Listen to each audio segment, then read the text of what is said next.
Yeah, the front is better for sure. Alright, I'm ready to go.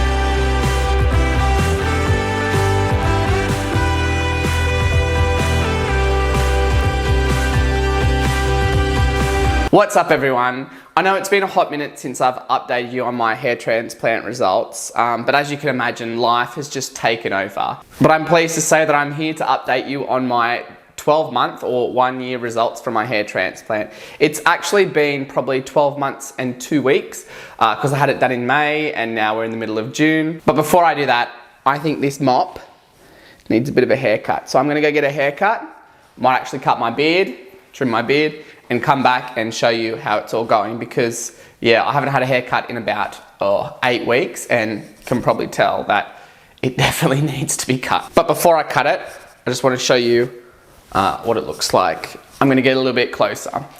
If you haven't watched my other videos before this 1 year, I suggest you do that because it's a good indication of like what happens over the course of each month. And I see people commenting on my videos and I see people on Reddit and I see people on different clips, different websites saying, oh, like I'm at the 6th month mark and I haven't grown, it's only starting to grow now. I'm only starting to see growth at blah, blah, blah, blah. It happens. I think I was like at 7 or 8 months before my hair actually started to grow and I actually started to feel comfortable with how it was sitting on my head. But I think I'm ready for a new hairstyle. Should I go for this one? No, it's a bit weird, that one. Should I go all the way slicked back?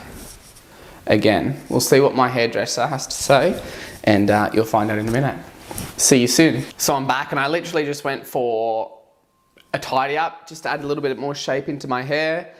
Trim the beard because once it gets long, it gets really red. All right, so I can't really see what I'm looking at because the sun is so bright and it's right there and it's a bit of a windy day, so you might see my hair flicking around.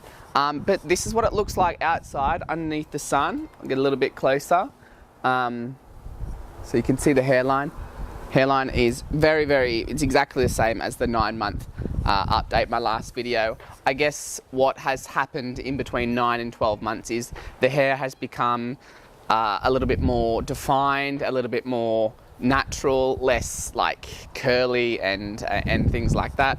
I think in the 9-month video, you saw like it used to curl a lot. And while it sometimes does curl, if I like get out the shower and brush it like this, it maintains the straight hair rather than getting curly, so yeah. So I've come into my bathroom because it's a bit windy outside and I couldn't really see and I was going blind, and I've just, you know, you can see me filming, oh, there we go, filming in the mirror. One thing I did want to comment on was my temple area, which in the 9-month mark, I've just looked at the video just to double check. I wasn't really happy with them, and because they were kind of like not filling out and they weren't back all the way.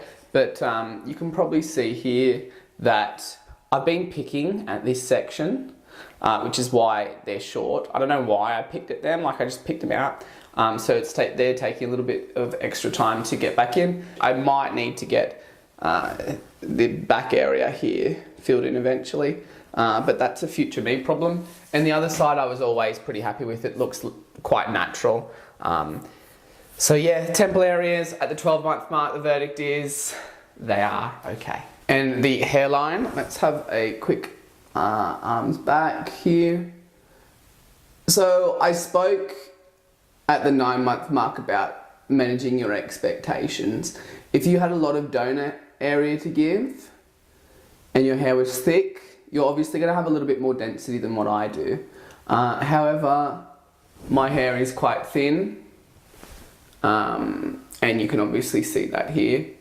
and like, to be honest with you, I had no expectations going into this, and comparing what my hair looks like now to before, and the fact that I feel a little bit more confident, I feel a lot more confident to go out and go on dates and things like that. I think that's a measure of my success, and you know, it's met my expectations, and I would even say it's exceeded my expectations. Yeah, we would all love a little bit more density, but you know, we weren't all blessed with a forest head of hair or something like that, you know. It happens. Some people are bald, some people aren't, some people can get transplants, some people can't. It's life. So I still take finasteride every day, and I've been a little bit lazy on the minoxidil. I've transferred it into its own little bottle here, so I put that into all over the front part of my hair actually, because I want to make sure I keep like the hair that was already there. I need to start using that every day because I stopped using it for the last 6 weeks, and I think that, I don't know if it's all in my head or I don't know the science behind it, but I feel like it's not using it is contributing to it looking slightly more thin. This is the donor area, what it looks like now. You might remember back, it was really red for the first probably 4 or 5 months. I don't notice anything different.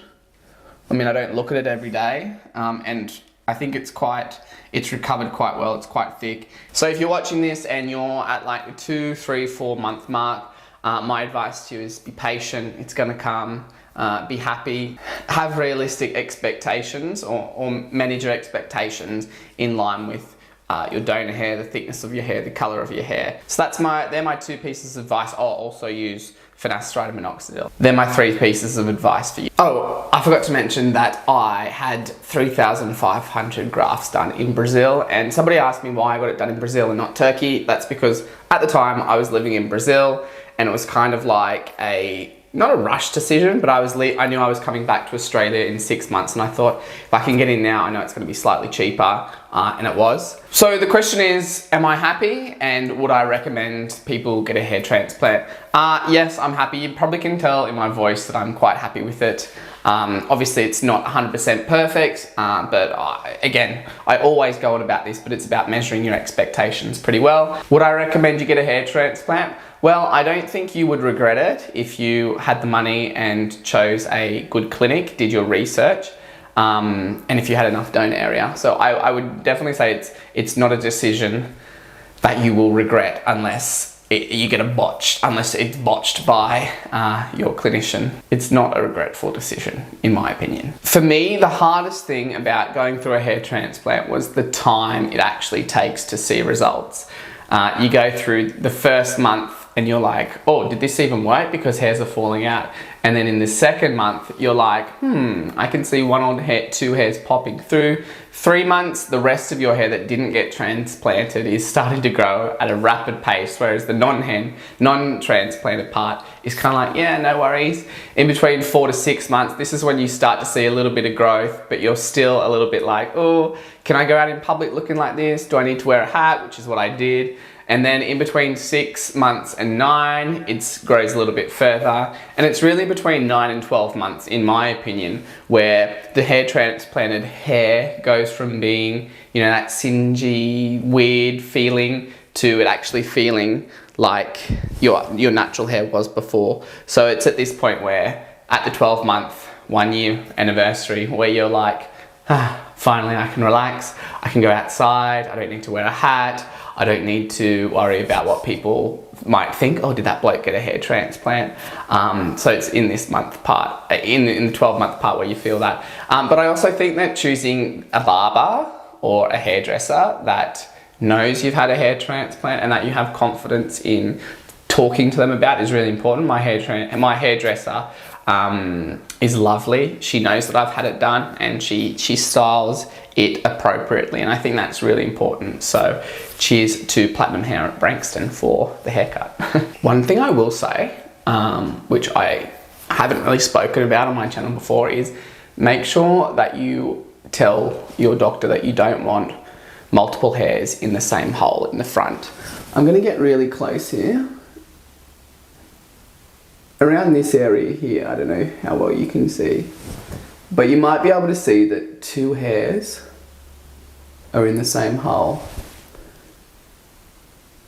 And that has happened quite a lot, especially in the front hairline. And I don't know why it was done, but I think it was done to prove that you have a hairline. So just make sure that you're confident with what you're getting done, that you only want 1 hair in each hole, because it does feel a little bit different out here, especially where 2 hairs have been put into the same hole. And I would also double check that you're happy with the temple area being like that, because my temple area, I said earlier that it was fine. I've learned to deal with it, but ideally I would have liked it a little bit further back and a little bit more filled in, with thinner style hairs that actually went with the hairs that were currently there. So I think you have a right to be informed and tell whoever's doing your hair transplant exactly what you want, because after all, it's your money, it's your hair, it's your life. So in hindsight, I would have, had I have known and done a little bit more research, because again, it was a bit of a rush decision, I would have made sure, like, I'm happy with how far the hairline was brought down, but I would make sure that I would say 1 hair in, and I would have had a bit more say over the temple area. So that's just something to bear in mind for people who are considering it. Be honest with your doctor or whoever's doing it, and tell them exactly what you want.